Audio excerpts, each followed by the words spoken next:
what are you going through right now that is just inexplicable? And is it possible that that a loving God is letting these things happen in order to make you and make me into a gracious, generous, loving person who walks with God? He wants to fix the source of what we are feeding off of. And the truth is our worldview and what we give our hearts to, what we worship, is who we become. And who they're becoming is ugly, and yet it's a religious kind of ugly. And so here's how God... because they think they're doing right. Yeah, they've checked off the boxes. Yeah, I'm doing okay. Yeah, there's an arrogance. They're laughing and getting drunk and doing all this stuff while they're doing church. And like, hey, God doesn't care. Yeah. It's all about us. 5:21, I hate and despise your religious festivals. Your assemblies are a stench to me. Even though you bring me burnt offerings and great offerings, I will not accept them. Though you bring choice fellowship offerings, I will have no regard for them. Away with the noise of your songs. I will not listen to the music of your harps. But let justice roll on like a river, righteousness like a never-failing stream. So I just think maybe we should think about this today. We've got all this great worship music. Yeah. But are we walking through the world as the family of the followers of Jesus? Are we walking through the world like we're supposed to? Yeah. I would say no. Yeah. Well, the clue is how we feel about others, how we treat others. Yeah. And then even if we have great music, it doesn't fix the disconnect from God. What God seems to be doing is saying the building is up. Now I'm going to check it. Yeah, and in this case, these are your sanctuaries to the false gods and the predominant gods of the Israelites at the time, which had to do with sex, which had to do with warfare, and which had to do with the weather.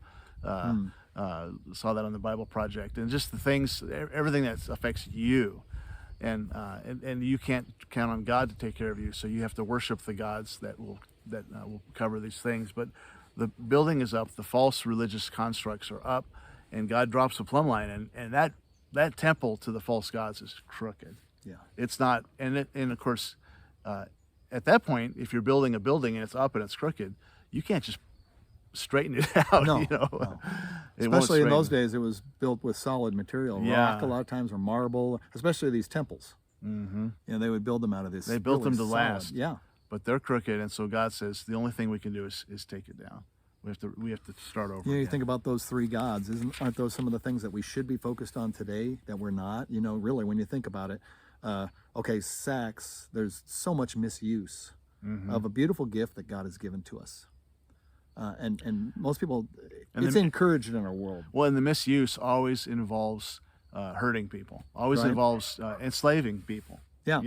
So there's a huge problem with slavery in our world still today, and most of it is sex slavery. Yeah. And then pornography and all the stuff that creates slaves out of people, both the people who do it and the people who use it. Yeah. And so then you think about warfare. We don't engage in warfare like we ought to, and that's through our prayer life.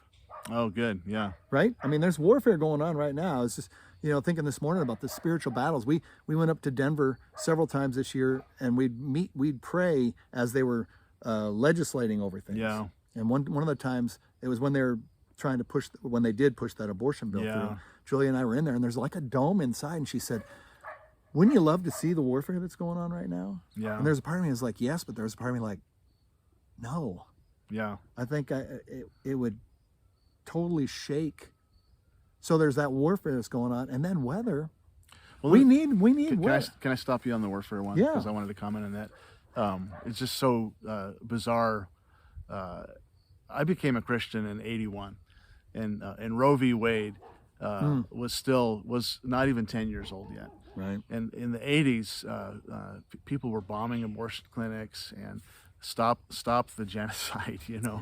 And of course, it might be overturned, which to me is just, it's a dream come true. I can't even the lives saved from that, and I have a lot of compassion for women who've been swept up in our culture and who have had abortions, and there's healing. Yeah, there's healing absolutely. for that, and we've seen a lot of that firsthand.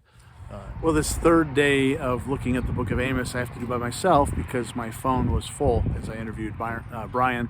And so I'm going to finish the section directly with you. Let's move now toward the end of Amos, the last chapter, starting verse 11 through 15.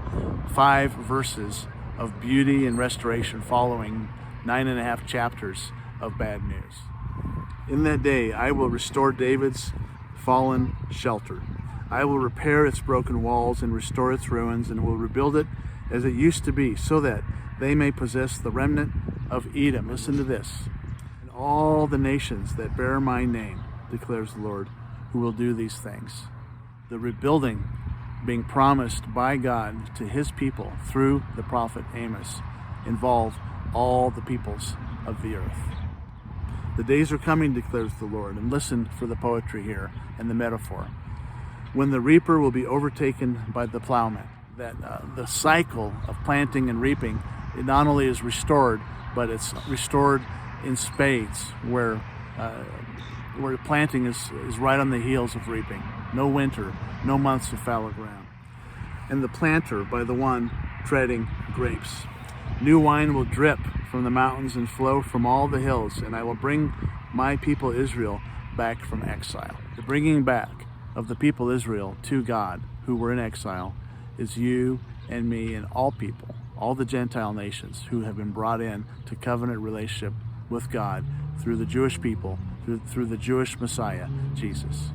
You ever feel uprooted or lost or wandering or disconnected? The promise of God is that as you turn to him, as he brings you back from exile, you will be rooted in the ground. God can anchor your feet into the ground, in his kingdom, in his family, forever and ever.